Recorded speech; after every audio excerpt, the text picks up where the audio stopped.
Välkomna till Kungliga Vetenskapsakademin och den här presskonferensen. Vi ska presentera Sveriges riksbankspris i ekonomisk vetenskap till Alfred Nobels minne för 2023. Welcome to the Royal Swedish Academy of Sciences and this press conference where we will present Sveriges riksbanksprize in economic sciences in memory of Alfred Nobel for 2023. We will keep to our tradition and begin in Swedish and then continue the presentation in English. You are of course welcome to ask questions later on in either language. Jag heter Hans Ellegren och jag är ständig sekreterare här på Kungliga Vetenskapsakademin. Till höger om mig sitter professor Jakob Svensson, ordförande i kommittén för Sveriges riksbankspris i ekonomisk vetenskap till Alfred Nobels minne. Och till vänster om mig professor Randi Hjalmarsson, ledamot i priskommittén och sakkunnig i ämnet. My name is Hans Ellegren. I'm the Secretary General of the Royal Swedish Academy of Sciences. And to my right is Professor Jakob Svensson, Chair of the Committee for Sveriges riksbanksprize in economic sciences in memory of Alfred Nobel. And to my left, Professor Randi Hjalmarsson, member of the committee and an expert in the field. Årets pris handlar om kvinnor på arbetsmarknaden. This year's prize is about women in the labor market. Kungliga Vetenskapsakademin har beslutat utdela Sveriges riksbankspris i ekonomisk vetenskap till Alfred Nobels minne för 2023 till professor Claudia Goldin, Harvard University, USA, för att ha förbättrat vår förståelse av kvinnors arbetsmarknadsutfall. The Royal Swedish Academy of Sciences has decided to award Sveriges riksbanksprize in economic sciences in memory of Alfred Nobel 2023 to Professor Claudia Goldin, Harvard University, USA, for having advanced our understanding of women's labor market outcomes. Professor Jakob Svensson will now give us a short summary. Please. Thank you.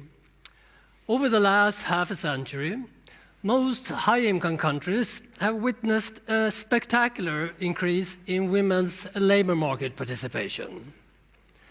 The gender gap in earnings has also fallen sharply, at least since the 1980s.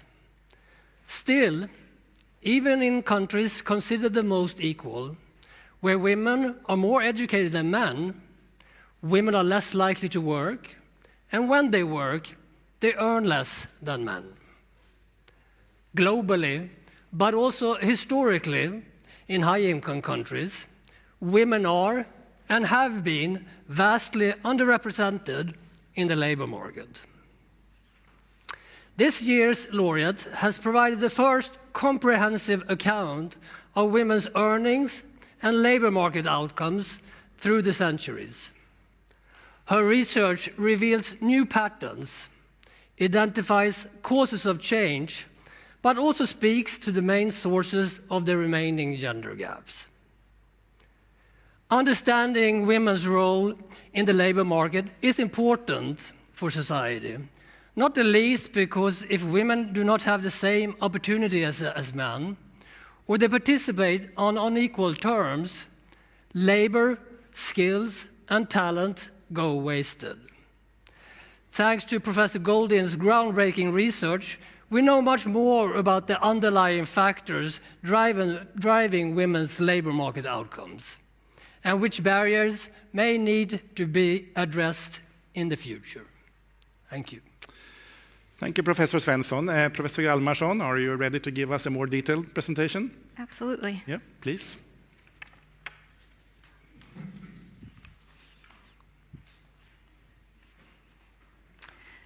There are many differences in the labor market outcomes between men and women. Globally, about 50% of women participate in the labor market, compared to 80% of men. There's a gender gap of 30 percentage points. But even when women work, their outcomes are different. In OECD countries today, women earn, on average, about 13% less. And women are less likely to reach the top of the career ladder, hitting the so-called glass ceiling. It is quite a puzzle why these gender gaps still exist today, even though in many countries, women have overtaken men in educational attainment, graduating both high school and university at higher rates. Even though in many countries, policies like equal pay legislation have put in place to combat discrimination. The answer to this puzzle is important to maximize global prosperity. This map shows the gender gap in labor market participation rates in countries around the world. Darker shaded countries, red, have large participation gaps. Lighter yellow shaded countries have small gaps.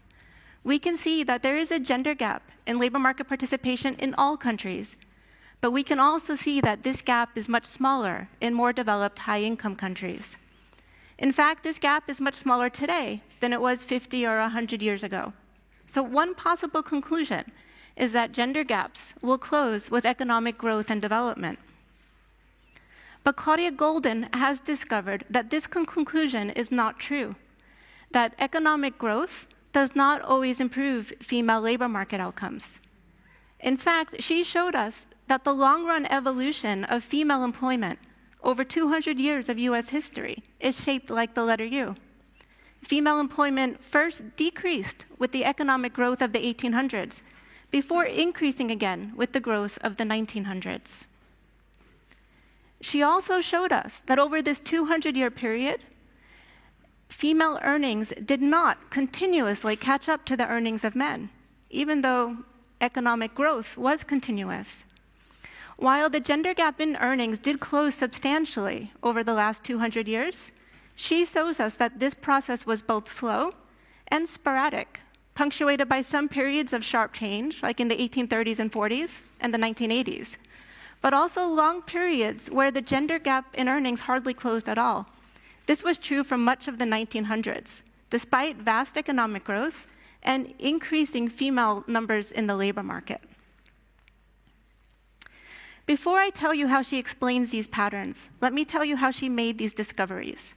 She didn't look at just the last 50 or 100 years.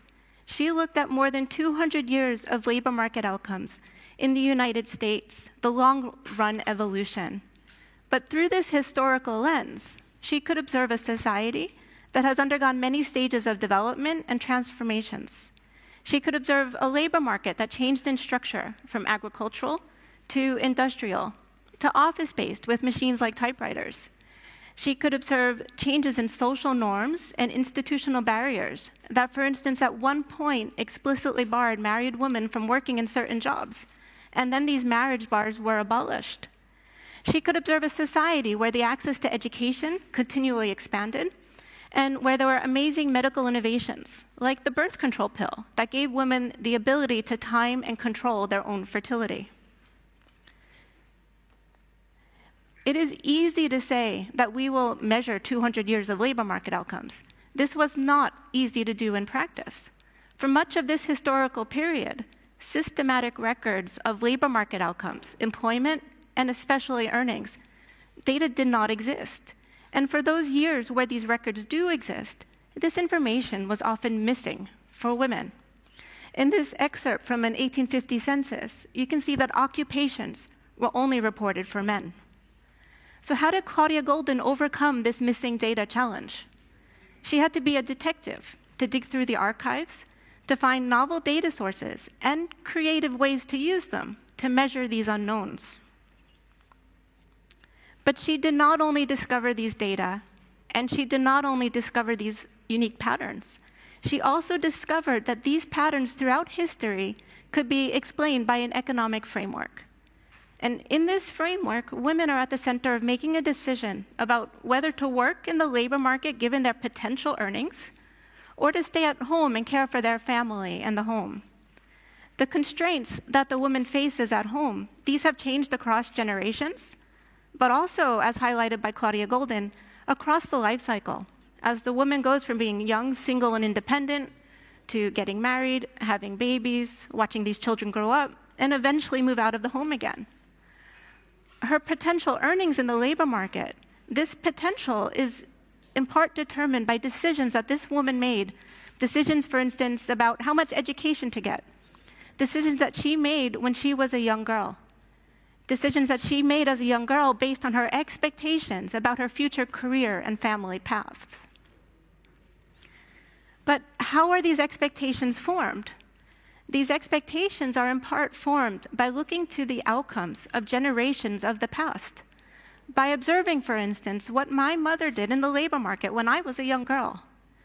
Claudia Golden writes, each generation expanded its horizons, learning from the successes and failures of the preceding generation and leaving lessons for the next wave of women.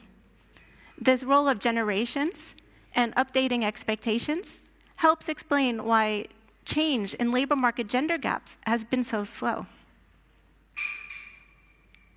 The beauty of this framework is that it can explain all of the surprising patterns that she discovered in the data.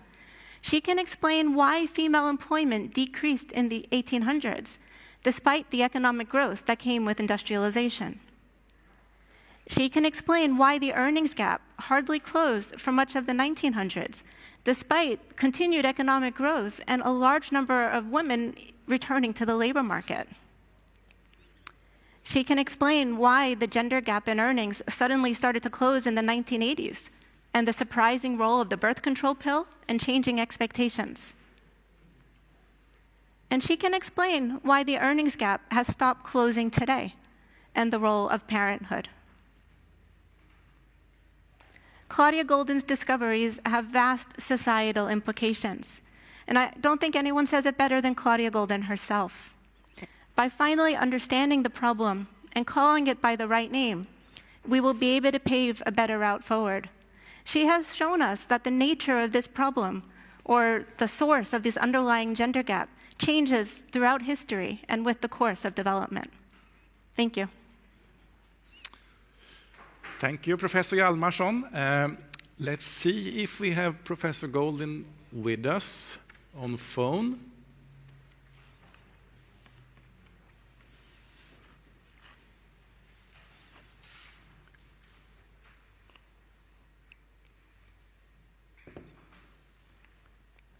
No, we shall see if we can get hold of her.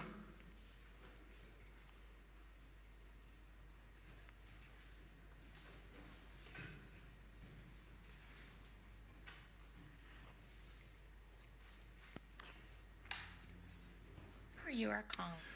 Professor Golden, are you there?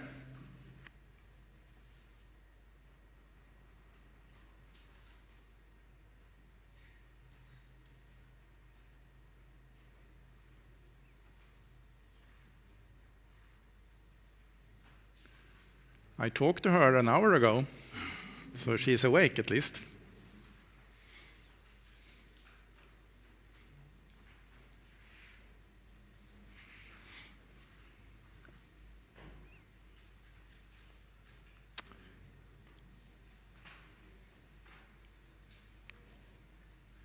No, it seems to be some problem with the connection there.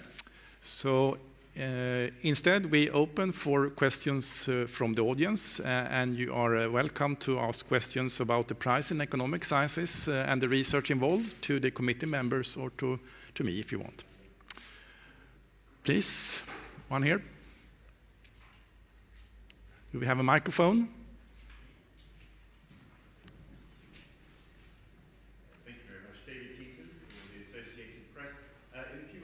You spoke to the laureate. What was her reaction when you told her about this news? And maybe a little bit also about the discovery. You mentioned right at the end that it's about understanding this problem will help us pave a way forward. What are the recommendations that she makes for societies to indeed reduce this gap even further? Okay, the short answer first. She was surprised and very, very glad. I think one thing to highlight about her research is that she does not explicitly study policy. Right? She has described the problem, or the gender gap. It's not even clear that it is a problem without understanding why it exists. So she has demonstrated that the sources of the gender gap change over time. And understanding what's underlying it is the first step to understanding what one might want to do if one wants to do anything at all to affect it. And basically, it says, you can't treat an illness with a medication without knowing what that is and what causes it. So she has provided this underlying foundation that has different policy implications in different countries and different contexts around the world, depending on the stage of development that they're at. Please. You can use the microphone on the table there if you turn it on. Thank you. We are Chinese Nordic time. We see we have been through a very challenged economic footing this year so far. The tragic war in Ukraine and Russia, and high inflation rate affecting the people's life well-being in global wide. My question is, to what extent does this be into consideration in this year's proposal? Yeah, I think the answer to that question is that it has not directly played in to the work of the Prize Committee. This is usually a process that takes time, and we gather information and take in information, and based on the information we get in and our own work, we then end up with suggesting a prize. But current affairs usually does not flow into that decision. Please. Hello, Bogomir Radajewski, the Polish television, TVP Science. Last year's award was about economic crisis, and I wanted to ask, what does the Claudia Golden's research actually tell us about the role of economic crisis regarding the position of women in the labor market? Thank you. Do you want to ask? Well, she has studied the role of women over 200 years. Through many stages of development, many stages that were not economic crises. We definitely do talk about, I think she has at least one study that's talking about sort of the depression. And it is also related to these marriage bars and when they were abolished. But it's not explicitly what her research speaks to, right? Her research is about the role of women throughout 200 years of history, and much of that time is not economic crises.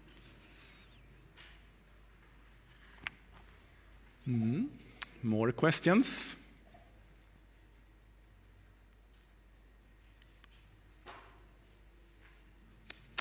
See no hands. And we still haven't got contact with Professor Goldin? No? Here is one question. Yeah. I'm Shifichen Aksesong from Green Post and China-Europe Dialogue.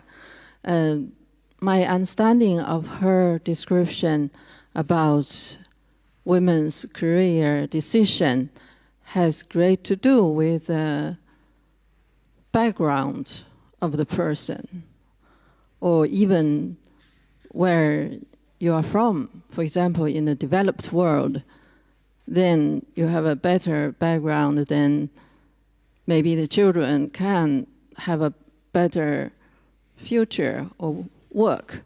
While you are in a poor country or poor family, then it's more difficult. It seems this kind of phenomena exist, and she just find out this.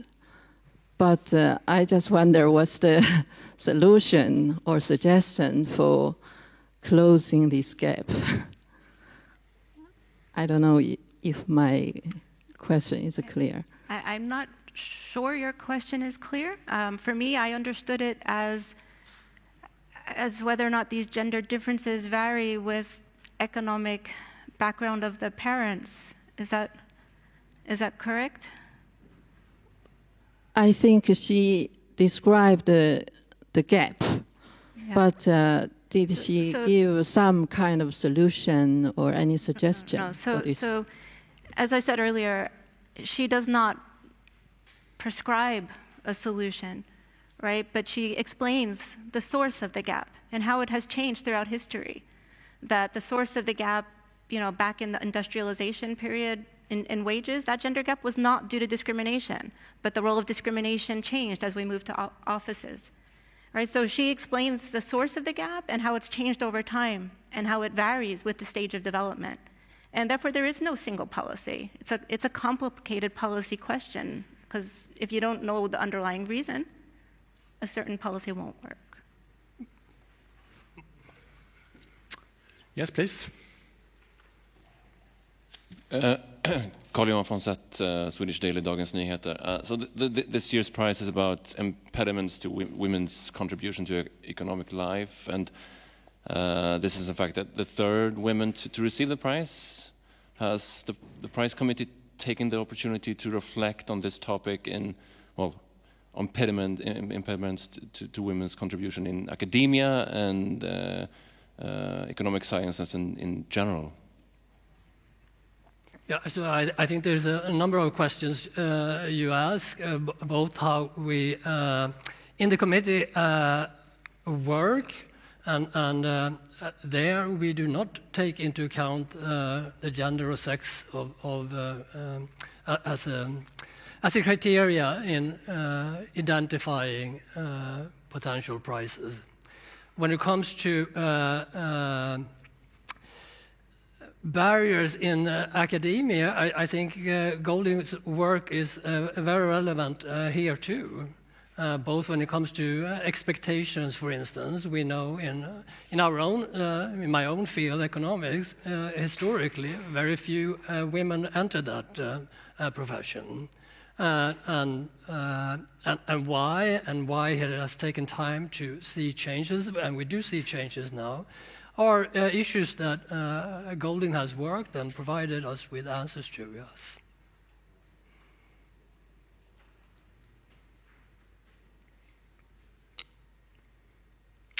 Yeah. No more questions.